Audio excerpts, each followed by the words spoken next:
Let's talk about evaluating sources to use in our journalism work and why accurate information is critical. When you search for information, most especially on the internet, you're going to find lots of it. But is it accurate and reliable? You will have to determine that for yourself. The CRAAP test can help. The CRAAP test is a list of questions you can ask in order to determine if the information you have is reliable. Please keep in mind that the following list of questions is not static or complete. Different criteria will be more or less important depending on your situation or need. So, what are you waiting for? Is your website credible and useful, or is it a bunch of crap?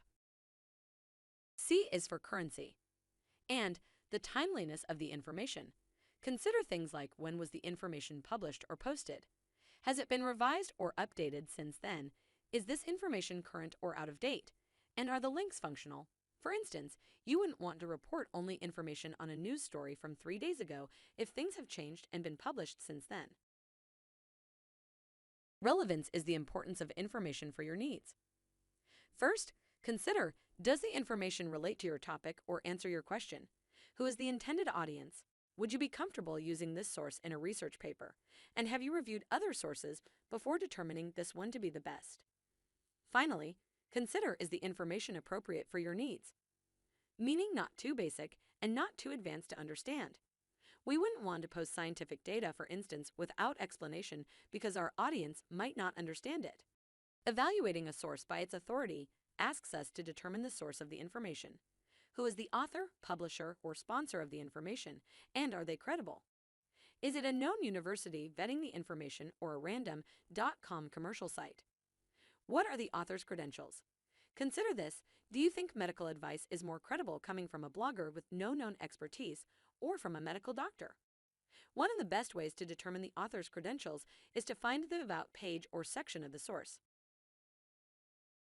Next, we're going to talk about the accuracy or the reliability, truthfulness, and correctness of the content.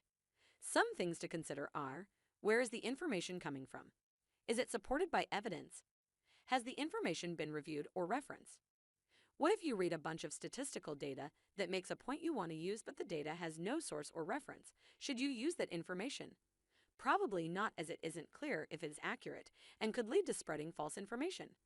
Some other ways to determine accuracy is to scan the source for spelling errors, typos, language use, and tone. You want to make sure that the source is free of emotion or bias. The last portion of the CRAAP test is purpose. That is the reason the information exists. What is the purpose of the information? Is it meant to inform, teach, sell, persuade, or entertain? Do the authors or sponsors of the source make their purpose clear?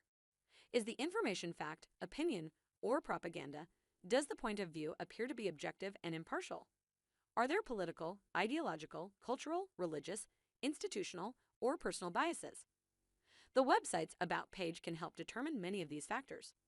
While some can make strong arguments to support their claim, using biased sources can hurt the credibility of your writing and reporting. While it can be tempting to use any sources that fit into your projects easily, it's important to evaluate them properly. In the future, consider using the CRAAP test to ensure your sources are current, relevant, provided by an authority with accuracy and clear purpose.